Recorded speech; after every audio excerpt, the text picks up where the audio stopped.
Corona virus के निकलने के बाद ये बजट अपने आप में खास है, ये सरकार के लिए भी खास है, तो लोगों के लिए भी खास है। खासकर उन लोगों के लिए तो बेहद, बेहद खास है, जो इस तरह के चैलेंजिंग एटमॉस्फेयर से निकल के आए हैं। पहले तो उन सबको कांग्रेचुलेशंस और दूसरा अब आगे की डगर थोड़ी मुश्किल है, लेकिन अगर सरकार का साथ मिल जाए, कंपनीज़ की मेहनत, उनकी लगन, उनका प्लानिंग, उनकी फंडिंग सब कुछ जुड़ जाए एक साथ में, तो फिर शायद बहुत बेहतर चीज़ भी हो सकती है। हम बजट को लेकर अलग-अलग एक्सपर्ट से बातचीत कर रहे हैं, अलग-अलग इंडस्ट्री के नुमाइंदों से बातचीत कर रहे हैं और उनसे ज़रा उनका व्यू पॉइंट जानते हैं कि उनका विश लिस्ट क्या है। शायद हो सकता है, मैडम ने इस बार बोला तो है, इस बार का बजट 100 साल में अब तक का सबसे बेहतरीन बजट होगा। इस 100 साल के बजट के अंदर जो सबसे बेहतरीन वाला हिस्सा है, वो किसकी झोली में गिरने वाला है, देखते हैं। लेकिन इस बीच मेरे साथ आज 3 खास मेहमान जुड़े हैं, उनसे हम चले पहले चर्चा करेंगे, बातचीत करेंगे और फिर उनके सेक्टर की एक-एक विश लिस्ट उनसे जरा पता करेंगे कि वो सरकार से क्या चाहते हैं। अभी वो कहाँ पे खड़े हैं, सरकार उनकी क्या हेल्प करे। मेरे साथ रोहित गर्ग हैं, जो कि को-फाउंडर एंड सीईओ हैं स्मार्ट कॉइन के, एक देश की जानी-मानी फिनटेक कंपनी है। रोहित जी बहुत-बहुत शुक्रिया, थैंक यू वेरी मच आज समय देने के लिए। मेरे साथ थैंक अश्विन पाटिल हैं, जो कि फाउंडर एंड डायरेक्टर हैं बायोफ्यूल्स जंक्शन प्राइवेट लिमिटेड के।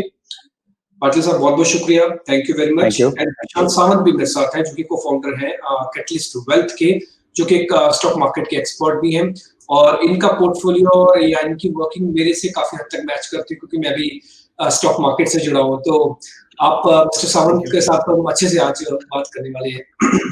आप तीनों का बहुत-बहुत शुक्रिया पहले तो समय देने के लिए सर फाउंडर इंडिया को। डॉक्टर साहब मैं आपसे शुरू करता हूँ। आपकी कुछ कंपनी कुछ इस तरह की है कि जिसे कहते हैं ना यंग लोगों की कंपनी है, यंग दिमाग है, नया बिज़नेस है, नया तरीका है काम करने का, तो आपकी विश लिस्ट क्या है? सरकार आपकी तरफ ज़्यादा ध्यान देती है या फिर अभी ऑर्थोडॉक्स वाले तरीके से ही देख रही है कि नहीं ईटीएफ देश में बढ़ाने हैं, नई म्यूचुअल फंड्स को भी थोड़ा बड़ा करना है, अभी तो फाइनेंशियल लिटरेसी नहीं है, ये कॉइन्स के बिज़नेस में कहाँ पे आ गए? अच्छा एक और बात मैं बड़ी इंटरेस्टिंग सुन रहा था जब हमारी चर्चा हो रही थी, तो ये कह रहे थे कि इस बार हो सकता है सरकार बिटकॉइन और कुछ कॉइन्स पर जीएसटी ले आए। तो एक बार जरा मेरे को आपका व्यू चाहिए कि आपके बिजनेस की विश लिस्ट क्या है मैम से। Sure. Thank you, Mr. Deepak. So, see, I think government has been furthering Digital India movement, I think, over the last few years with a very strong focus. And I think COVID को अगर हम देखें तो I think that has obviously brought a lot of negative news and tragedies. But I think one great thing that it has done, it has accelerated the whole digital movement for India. And एक sector में नहीं, but across multiple sectors. So I think one thing that we expect is that the government should continue to focus on furthering the Digital India movement. तो इसका बहुत बड़ा benefit हो रहा है. So what we do, like our company provides small credit, micro credit to the mass market, जिनको typically banks या large NBFCs cater नहीं करती हैं, right?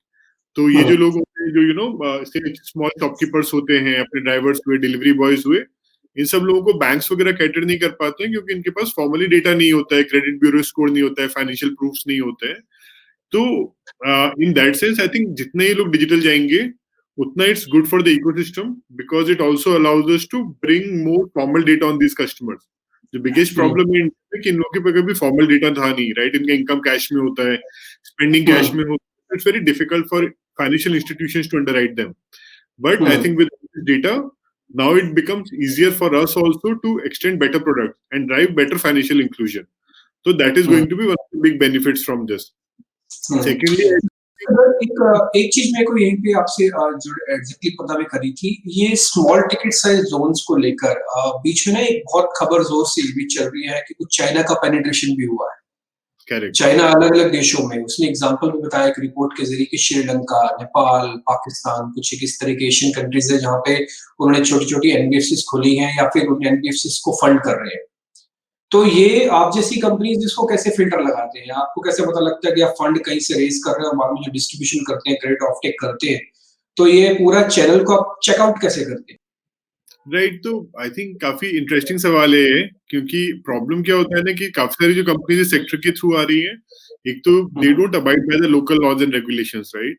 तो जैसे इंडिया में whoever is doing lending they have to have an authorized license from the RBI. Moreover they are required to do certain I think compliance and regulatory operations, like आपका KYC compulsory होता है, आपको credit bureau को reporting करना चाहिए, उन सब में भी there are not clear procedures that they follow. So the way we actually make use of it is we, as I said, कि इन लोगों का formal data काफी कम होता है, so we work through a lot of alternate data, and उसके through we try to find out कि जो customers हैं, are they actually trying to go to one of these platforms and take loans from them. So that is a red flag, right? Then we obviously try to understand कि customer को इनकी बातें समझ में आ रही हैं या फिर he is being gullible and still उसको पैसे की जरूरत है इसलिए he is going for it, right? So we try to make all those things very clear to our customers. We fetch data from non-traditional sources as well to understand more about his public profile and everything, right? So uske through we try to make sure कि we differentiate ourselves from these Chinese guys for our customers. So that is another, but I think it's a good thing overall, because I think you raised this point. I think overall it's a good thing. I think it has come out. I think now RBI and other regulators and I think like even Play Store, I think they're working on controlling this, and I think it should be good for the customers overall. तो मेरे ख्याल से उस पर government obviously RBI particularly and बाकी regulators work कर ही रहे हैं, but in the mean time I think government should continue to promote I think people who are accepting digital payment, उनके लिए अगर वो टैक्स ब्रेक दे सकते हैं तो that will make sure we get more and more I think digital payments and digital push. So that is something I think we are looking forward to. Second thing, I think government even during this pandemic, they came with a lot of liquidity and guarantee schemes for banks and NBFCs. So that has obviously provided a lot of support to make sure we stay afloat. However, now I think we have to push growth, right? I think the vaccination news is a positive, and if we have to like build the momentum, we'll need I think more support from government. There, I think one thing which we really wish is that government actually does more targeted financing, right, for new age NBFCs or fintechs who actually are working on financial inclusion for the underserved. So I think basically because we work this complementary segment, जिसको traditionally बड़े लोग serve नहीं करते हैं, so if we get direct support from banks and NBFCs in terms of funding support and basically partnership models that can help us to provide the last mile credit. Which can actually जो government का गोल है कि जो आपका street vendor है, hawker है, उसके पास पैसा पहुंचे एंड वहां से जब एक्टिविटी स्टार्ट होगी तो that can actually I mean lead to bottom up growth. तो I think policies targeted towards that, I think they will be really good. Thirdly, I think if government can try to promote further fintech and banking partnerships, because obviously banking channels have I think strong distribution. And they have other strength, right? While fintechs like us, who are very agile, are very technology focused, we have created like 100% digital model. कि हमारे बैंगलोर में एक single office से हम लोग all over India we are providing loans through our platform, right? So I think we are building complementary areas, like we are creating all these alternative means to understand these customers. So now the idea is कि can we partner and I think provide the best of both worlds to our customers. So उसके लिए I think if government can promote that will be a good plus.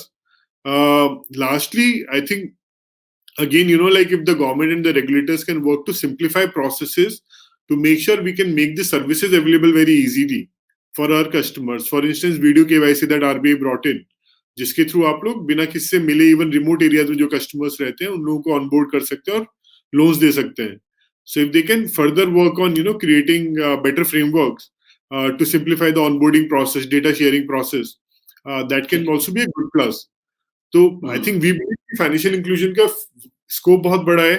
Government obviously is focusing on it through multiple initiatives. If they can continue to do that and boost that, that will be I think great help for fintechs like us.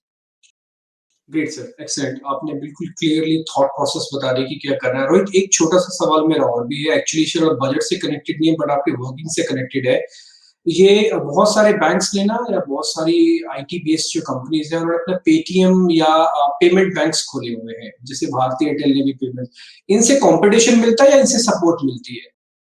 Sir I think honestly I feel India को अगर आप from the top if you look at it, right, I think India has to be one of the most underpenetrated country in the world in terms of I think availability of credit.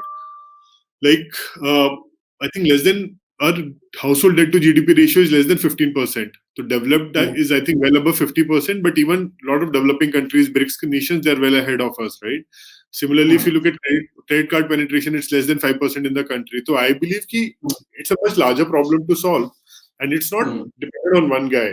तो मेरे ख्याल से जो regulator जब initiative लेते हैं, right, to open से different form of banking licence like payment bank और स्मॉल बैंक, और they try to like further innovate in terms of business models और फैसिलिटेटिंग विद टेक्नोलॉजी, क्या क्या चीजें अलाउ कर रहे हैं, नहीं कर रहे हैं, अभी भी there lot of initiatives around open credit network, account aggregator Sahamati network. तो I think that is overall good for the ecosystem, because जितनी ज्यादा अवेयरनेस होगी, जितना ज्यादा ट्रस्ट होगा कस्टमर्स के लिए, we can formalise. Demand meet तो हो ही रही है, इनफॉर्मली हो रही है, लोकल साहूकार के थ्रू, दोस्तों के थ्रू, बट वो जितना फॉर्मल होगी, that's good for the overall system. So I don't think at this point competition is with any one of Paytms and all. Competition is with the informal market, which we want to formalize. Great sir, बहुत बहुत शुक्रिया, बहुत अच्छा लगा आपसे आज बातचीत करके, आपकी विश लिस्ट भी पता लगी और दो इंपॉर्टेंट टॉपिक्स. असल में ये बड़ी कंफ्यूजन रहती थी कि जो छोटे पेटीएम बैंक्स हैं, एक्चुअली ये कुछ फिनटेक कंपनीज के लिए कॉम्पिटिटर है या उनकी हेल्पिंग हैंड है. आपने बहुत अच्छे से क्लियर किया. हम भी एक्सपेक्ट करते हैं कि गवर्नमेंट क्रेडिट ऑफ टेक तो बढ़ाए, मल्टीपल वेरिएंट से बढ़ाए, बट फाइनेंशियल लिटरेसी भी बढ़ा दे. अगर क्रेडिट कार्ड इंडिया में कम है तो उसकी बड़ी वजह ये नहीं है कि हम पेनिट्रेट नहीं कर रहे हैं, उसकी बड़ी वजह ये भी है कि फाइनेंशियल प्रोडक्ट्स की नॉलेज ही नहीं है. तो फाइनेंशियल लिटरेसी नहीं, यू आर राइट. मुझे लगता है कि फाइनेंशियल लिटरेसी जो है ना, like that can not be restricted to क्या ये 10 बैंक से हैं, ये 50 कंपनीज हैं, इन्हीं को करना है.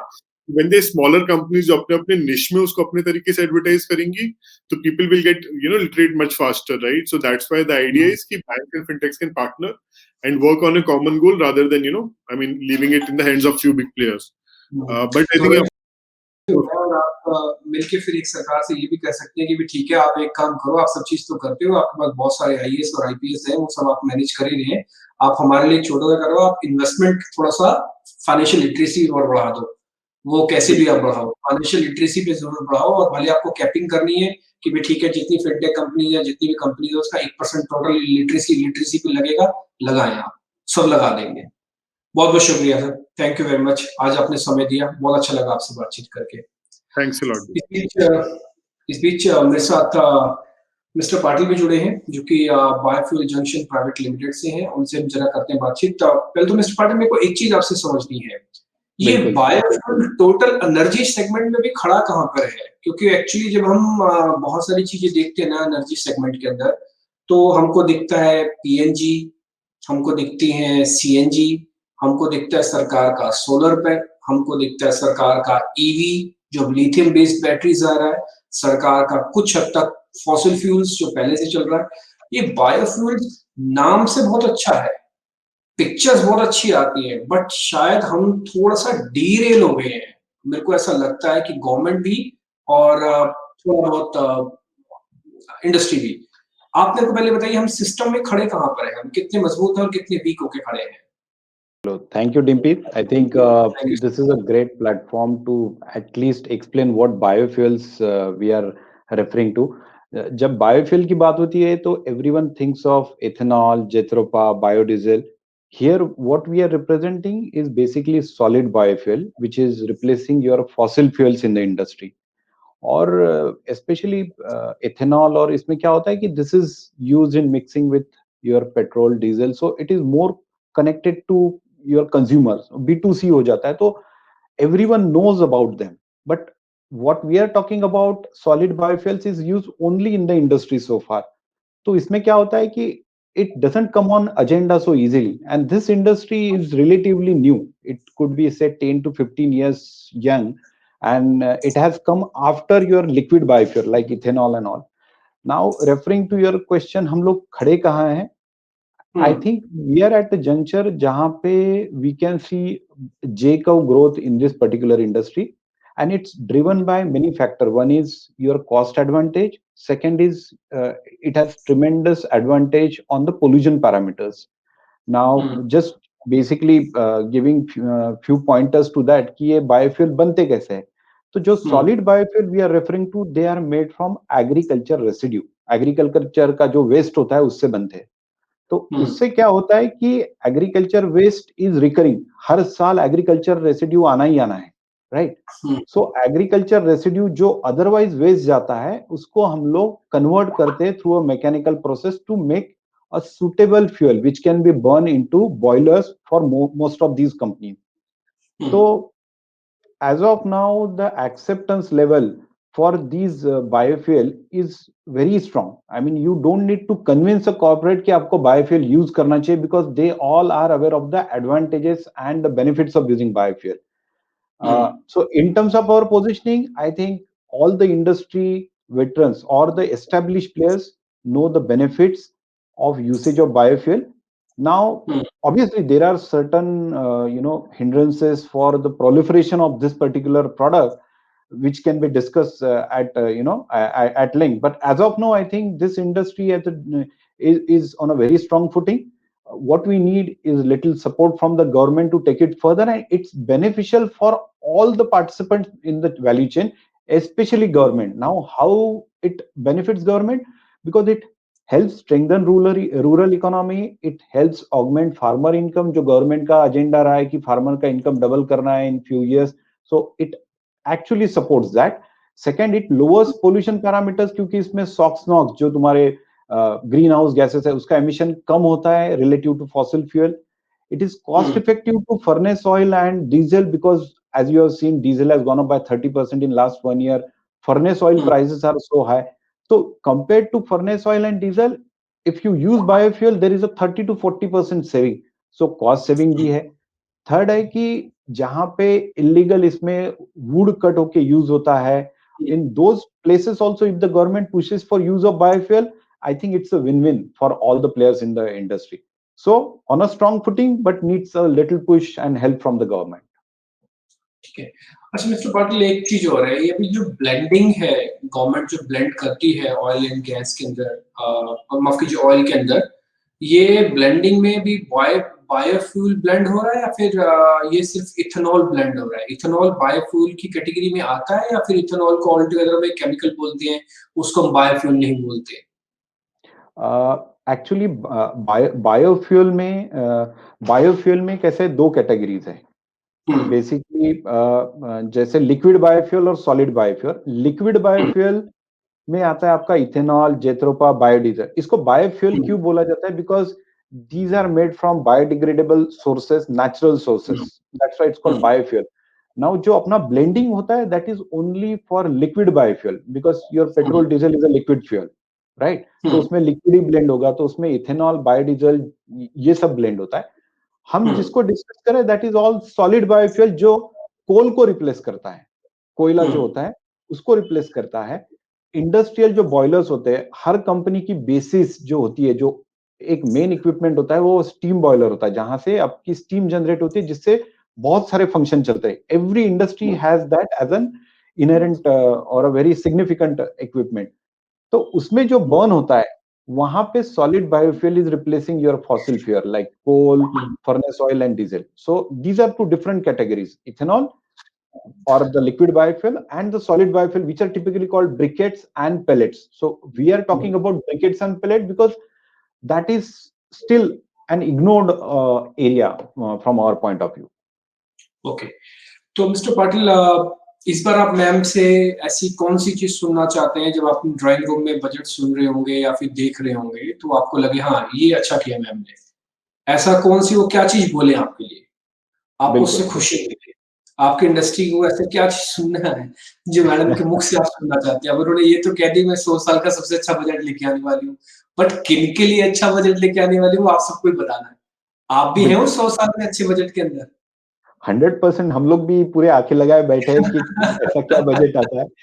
तो as a industry representative, I would definitely expect कि ये जो फ्यूल कैटेगरी है लाइक बायोफ्यूल, इस पे 5% का जीएसटी है, 5% GST, which is same as coal. Now if you really want to promote biofuels vis-a-vis other fossil fuel, then you need to give some incentive to this industry, both for users as well as manufacturers. और उसमें क्या step हो सकता है? You waive off the GST on 5%. इसमें आपको क्या achieve होगा? फार्मर इनकम होगा, रूरल इकोनॉमी होगी, पोल्यूशन कम होगा. By all means, it's a win-win. So that is the biggest thing which I expect from this budget. Other things are stringent measures to restrict usage of illegal wood. काफी सारे furnace में सीधा would लकड़ा जलाते हैं, उसके लिए illegal tree cutting होता है, which is harming our environment, तो उस पे स्ट्रिक्ट एक्शन होना चाहिए। काफी एरियाज में फर्नेस ऑयल ऑलरेडी बैन कर दिया है, तो that should be taken at a larger area, civilize area के आजू बाजू में जो यूज होता है उससे पोल्यूशन कम होगा, and at the same time it will benefit the biofuel industry. So tangible में जीएसटी, इनटेंजिबल में there are many things of which is like restriction on the fossil fuel usage and promotion to this particular industry. Mister Patil, अगर सीधा 5% GST नहीं हटाए, देखो government को अपनी books भी एडजस्ट करनी होती है, अगर आपको मॉनिटरियम दे दें मैडम इस बार तो चल जाएगा उससे काम की भी, ठीक है हम आपको 2 साल का मॉनिटरियम दे देते हैं, आप 2 साल तक हमको मत दो टैक्स 5% जीएसटी, हम आपको फ्री कर देते हैं, बट 2 साल के बाद हम आपको 5% वाली ब्रैकेट में रखेंगे और हम आपको 2 साल का इंसेंटिव दे सकते हैं, आपका काम चल जाएगा इससे। अच्छा, एक और चीज, जैसे गवर्नमेंट ने एसईजेड्स बनाती है किसी चीज को प्रमोट करने के लिए, क्या कुछ ऐसा ही आपको स्पेशल इकोनॉमिक फोर्स चाहिए? मैं एससीएफ बोल देता हूँ उसको जेड की जगह, स्पेशल इकोनॉमिक फोर्स, आपको कुछ वैसी फोर्स चाहिए? ओके, पहला क्वेश्चन मैं रेफर करता हूँ कि जैसे मोरेटोरियम दे दिया, तो इसमें क्या होगा कि moratorium will help only from the cash flow point of view, क्योंकि 2 साल के बाद आपको अगर जीएसटी भरना है तो एक साथ बर्डन आ जाएगा। और इसमें क्या होता है कि this industry is very scattered, जो मैन्युफैक्चरर्स है they are very small time manufacture, और बहुत स्केटर्ड मैन्युफैक्चरिंग होता है इसका, because the manufacturing has to be close to the raw material, क्योंकि रॉ मटेरियल का वॉल्यूमेट्रिक वेट होता है। तो answering both the questions together, इसमें एससीजेड जैसा कंसेप्ट नहीं आ सकता, क्योंकि ये एक जगह आप बड़े पैमाने पे मैन्युफैक्चरिंग नहीं कर सकते। The only reason being it has to be close to the source, which is rural areas, and it will be distributed manner. GST में moratorium हाँ थोड़ा पॉजिटिव है, but it will not actually solve the main problem. ये पूरा cut चाहिए तो फिर तो ठीक है। ठीक है सर, आई होप कि मैम आपकी बात सुने, हम ये वीडियो ऑफ कोर्स मैम को टैग भी कर रहे हैं, एंड वी बिलीव कि इस बार नहीं तो कम से कम अगली बार। अच्छा, वैसे भी सरकार की एक अच्छी चीज ये है कि वो बजट के अलावा भी बहुत सारी चीजों को अनाउंस कर देती है, पॉलिसीज करते हैं जो बजट से अलग हट के भी हैं।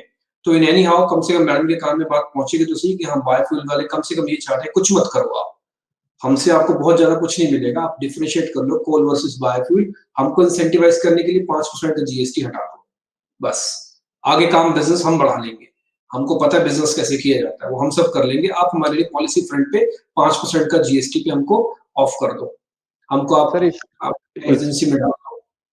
इसमें क्या होगा कि जो फर्नेस ऑयल और डीजल के यूज से जो सेविंग होगी ना, that will offset your GST का जो लॉस ऑफ रेवेन्यू होगा, so that trade off can be worked out. हाँ, ये बात भी है कि इसको एक बार एक्सपेरिमेंट किया जा सकता है इसके साथ, और जैसे स्टॉक मार्केट में भी किया कैपिटल टैक्सेस को लेकर, ऐसे बहुत सारी चीजें इंडस्ट्री को लेकर भी की जा सकती है। बहुत बहुत शुक्रिया अश्विन जी, थैंक यू वेरी मच, बहुत अच्छा लगा आपसे बातचीत करके, थैंक यू वेरी मच, उम्मीद करते हैं जल्द आपसे फिर मुलाकात होगी, बहुत बहुत शुक्रिया sir, thank you.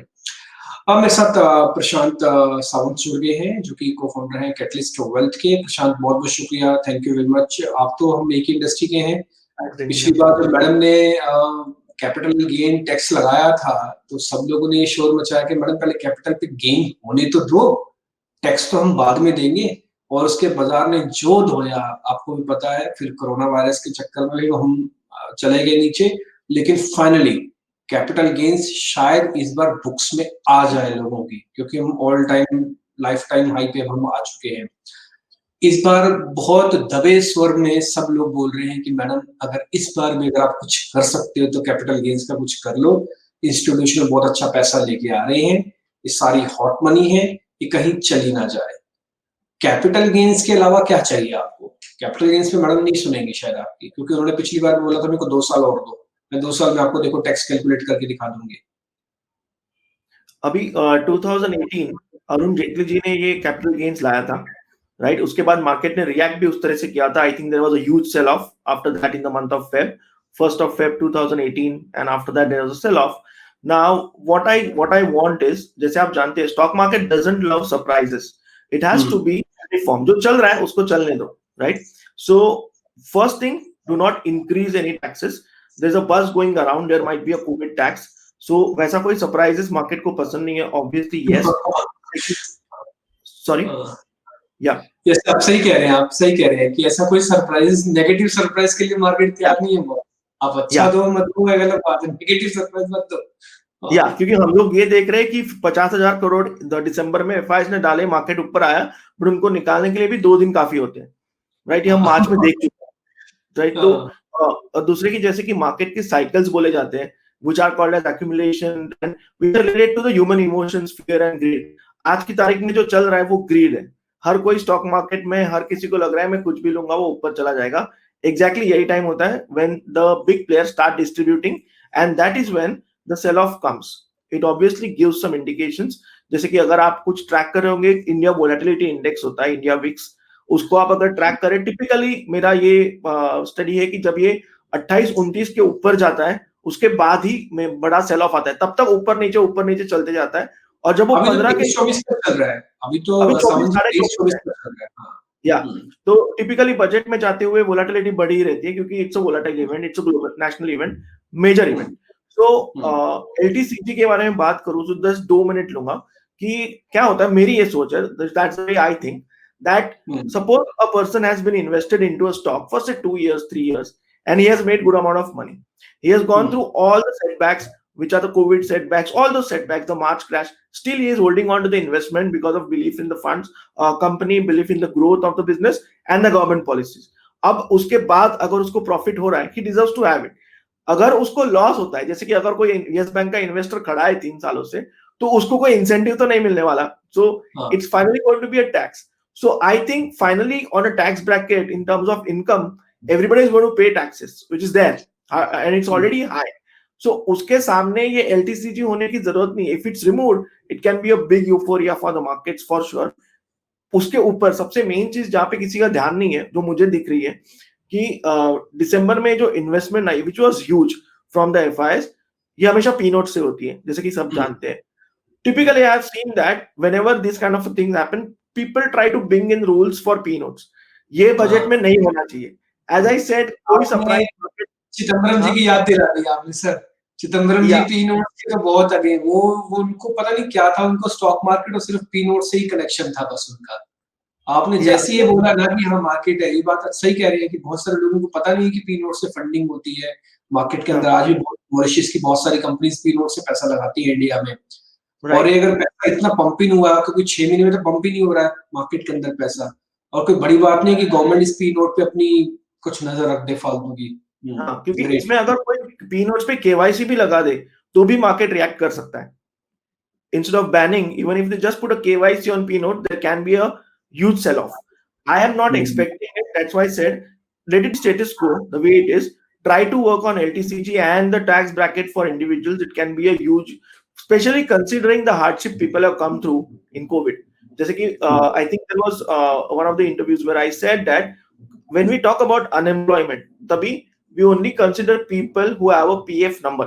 Now all the companies, like private companies, say I have 15 people working with me, they don't have a PF number, so that doesn't mean they are not employed, they are. So उस segment में से काफी लोगों के job जा चुके हैं जो कि अनएम्प्लॉयमेंट में गिने नहीं गए हैं because they never had a PF number. So वैसे काफी सारे सेटबैक्स इस साल में हुए. So people are looking at a very wishful eye towards the budget कि कुछ अच्छा मिले, अच्छा ना भी मिले तो जो है वैसा रहे. So those are the main things. जो है वो भी मैडम आप वही रख देना, आप मत दो. अब 100 साल का अच्छा बजट भी मत दो. मार्केट वालों को बस इतना कर दो कि जो है जस का तस वैसे ही चलने दो. ये 14,000 का निफ्टी अच्छा है, 2-3 दिन में बाजार गिर गया, नहीं तो 14,000 निफ्टी पता लगे कुछ और ही प्लान ना कर दे. अच्छा सावन जी, एक चीज मेरे को और आपसे पता करनी है. देखो गवर्नमेंट किसी भी तरह का कोई टैक्स तो हटाने वाली नहीं है, ना ही एलटीसीजी हटाएगी, ना डिस्ट्रीब्यूशन टैक्स हटाने वाली. गवर्नमेंट को बहुत सारा पैसा चाहिए, वो विनिवेश से डिसइन्वेस्टमेंट से पूरा नहीं होगा. इसके अलावा टैक्स वाला बेनिफिट तो छोड़ दो, और मार्केट को क्या बेनिफिट चाहिए, और क्या बेनिफिट हो सकते हैं लोगों के हाथ में? अगर गवर्नमेंट पैसा डाल दे, यानी किसी के तो पैसा डाल दे, तो क्या काम चल जाएगा मार्केट का? तब Yes, exactly. I was coming to that. दो चीजें. One is infrastructure projects, which will create lot of employment and also cater well to steel and cement sector. बहुत अच्छा हो जाएगा उससे. Secondly, as you said, tax अगर कम करे, मतलब individual tax, जैसे कि लोगों के हाथ में पैसे आए. क्योंकि अगर आप देखो यूएस में क्या हुआ था, how the economy bounced back. Economy कब चलेगी? जब लोग खर्च करें.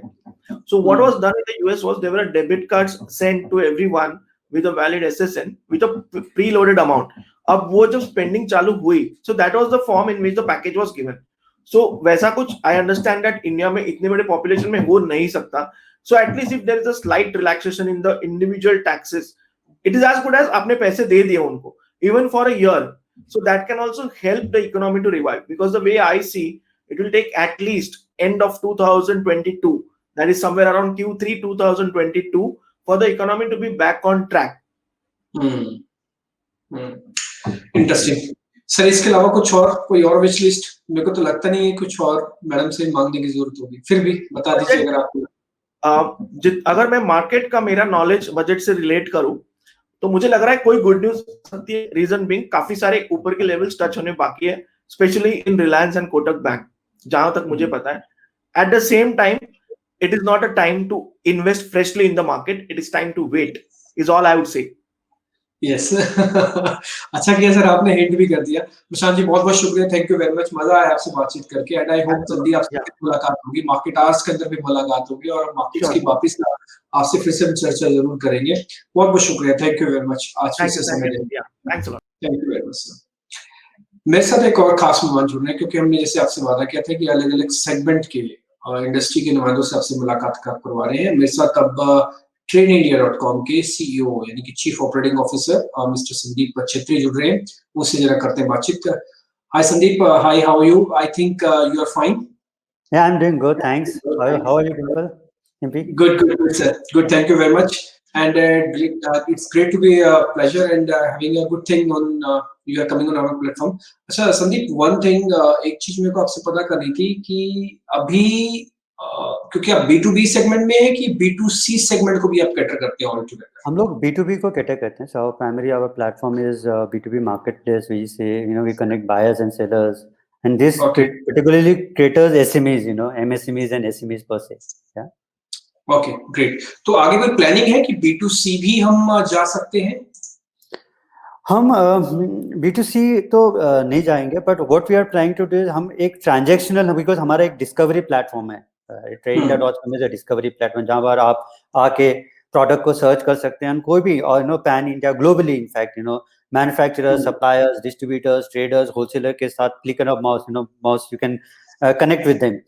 और थॉट प्रोसेस है कि क्योंकि हम we want to empower SMEs, right, और हम चाहते हैं कि SMEs इतना एम्पावर हो जाए कि वो खुद ट्रांजैक्शन करने लगे प्लेटफॉर्म पे. So what we are building a ecosystem where हम सप्लायर बेस को डायरेक्टली रिटेलर बेस पे लेके जाना चाह रहे हैं. तो हम ट्राई कर रहे हैं कि हम एक इकोसिस्टम बनाएं जहां पर दो चीजें दें. एक, रिटेलर्स डायरेक्टली ग्लोबली या इंडिया के सारे सप्लायर्स के साथ कनेक्ट हो सके. सेकेंड, हम देना चाह रहे हैं credit on top of it, because India credit hungry country है. एवरीबडी वांट्स क्रेडिट, राइट, कि मेरे को धंधा भी करना है तो क्रेडिट में करना है, आप कितना दिन का क्रेडिट दे दोगे, right. So we are building that capability online. So this journey will be online and we have partners in place who will be providing credit to this company that आप easily इस supplier के साथ, supplier doesn't have to give any credit to this retailer. Okay, retailer के पास credit available होगा, हमारे पास algorithm होगा जिसके हम उनके क्रेडिट हिस्ट्री पता कर सकते हैं, उनको हम 25,000 से लेकर 25 लाख का क्रेडिट दे सकते हैं. And using that capital, they can buy from the supplier base through TradeIndia.com as a platform. And that is what we are building. तो ये हम एक काफी ये कुछ वैसा ही है जैसे कि हमको बैंक्स एक क्रेडिट देता है, अगर आप उनका करंट अकाउंट खुलवाते हैं तो आपको एक लिमिट देता है जो कि ओवरऑल एक्सपोजर उसको हम कहते हैं कि आपकी लिमिट के अंदर है कि आप 20 लाख तक का क्रेडिट बैंक से ले दो. समथिंग कुछ वैसा ही आप भी क्रिएट कर रहे हैं, it's a kind of an limit कि जैसे सीए अकाउंट के अंदर, करंट अकाउंट के अंदर मिलती है. हाँ. So Dimpy, yes, of course similar like that, but अगर आप इंडिया देखेंगे ना, हमारे पास दो तरीके का वर्टिकल्स है इंडिया में. One is secured and unsecured. Okay, bank तो सिक्योर्ड देते हैं कि बैंक चाहते हैं कि मैं रिस्क ही ना लूं, right. So that is only 30% of the SMEs. 30% of India में 63 मिलियन SMEs है. Okay, out of this 63 million SMEs, bank कहता है मैं खाली 30% को दूंगा, वो 70% को कौन देगा? इवन गवर्नमेंट ऑफ इंडिया ने इतने सारे इनोवेटिव स्टेप्स लिए कि मैं SME को क्रेडिट दूंगा, पर वो क्रेडिट किसको देंगे? 2 साल वाले को देंगे, 1 साल वाले को देंगे, 3 साल वाले को देंगे, किसको क्रेडिट देंगे, right? And what is that is there in place. So here what we are saying is हम उनके ट्रांजैक्शन हिस्ट्री को देखकर, उनके एक लोकेशन को देखकर, उनके कुछ कैपेबिलिटी को देखकर हम डिजिटली अगर आज देखेंगे तो गवर्नमेंट आपको 10 चीजें मांगेगा। आप मेरे को बैंक अकाउंट डिटेल्स लेके आओ, आपके पास कहाँ अकाउंट है, आप कितने साल से बिजनेस पे हो, आपके बहुत सारे प्रूफ्स मांगेंगे। ओके, बट टुडे एसएमईज क्या करता है? एसएमईज मल्टीपल जगह ट्रांजैक्ट करता है, चाहे वो एक शॉपिंग साइट में ट्रांजैक्ट कर रहा हो या उसके पास क्रेडिट कार्ड होगा, उसके पास बहुत सारे चीजें होंगे जिसकी वजह से वो ऑनलाइन आज के डेट में ट्रांजैक्ट कर रहा है today, right? And even in this pandemic it was a blessing and disguise for us, right? लोग सब जन ऑनलाइन ट्रांजैक्शन करना स्टार्ट कर दिया। So because of this transaction, we have some kind of history on the algorithm side. तो technology काफी on top of it can be build कर सकते हैं। उसका पेइंग कैपेसिटी क्या है, वो कितना पैसा खर्च करता है, कितना पैसा बाइंग कर रहा है, सेलिंग कर रहा है, So on the basis of that, the algorithm will help to give a credit limit. That's what I said. 25,000 से लेकर 25 लाख का क्रेडिट लिमिट बन सकता है उस पर्टिकुलर कंपनी के लिए, and they can utilize that credit to buy product from the trader seller. So that is how we are building a technology on top of it. Yeah. Great, मेरी तो well wishes है आपके सामने, और मैं तो ये चाहूंगा कि आप इसको जल्दी से जल्दी कीजिए, क्योंकि मैं इसलिए भी कह रहा हूँ क्योंकि एक्चुअली में आत्मनिर्भर भारत आप कर रहे हैं। लैंग्वेज में सो कॉल्ड कोटेशंस में आत्मनिर्भर कोई भी बोलता रहे, एक्चुअली में आत्मनिर्भर भारत आप ही कर रहे हैं, क्योंकि जो डिमांड सप्लाई वाला जो मिसमैच है ना, क्योंकि आपने उस चीज को सबसे बड़ा हिट किया है कि जो सबसे बड़ी मेजर प्रॉब्लम है, एमएसएमई के पास लेबर की प्रॉब्लम है और सिर्फ पैसे की प्रॉब्लम है, ना उनके पास कॉन्फिडेंस की प्रॉब्लम है, ना ही वो चाइना से डरते हैं, ना ही उनके पास मेहनत की किसी तरह की प्रॉब्लम है, सब कुछ कर सकते हैं।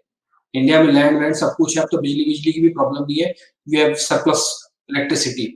सो बट दो प्रॉब्लम अभी भी हैं जिसको लगता है बहुत आप लोग बहुत अच्छे से कैटर कर रहे हैं। First is credit and second is जो एक इलेक्ट्रॉनिक प्लेटफॉर्म, जो आप ऑनलाइन प्लेटफॉर्म क्रिएट कर रहे हैं। संदीप, वित्त मंत्री ऐसा क्या बोले आपके सामने कि आप खुश हो जाएं, आपको अच्छा लगे कि हाँ देखो मैम ने ये अच्छा किया, कम से कम हमारी इंडस्ट्री के लिए अच्छा किया?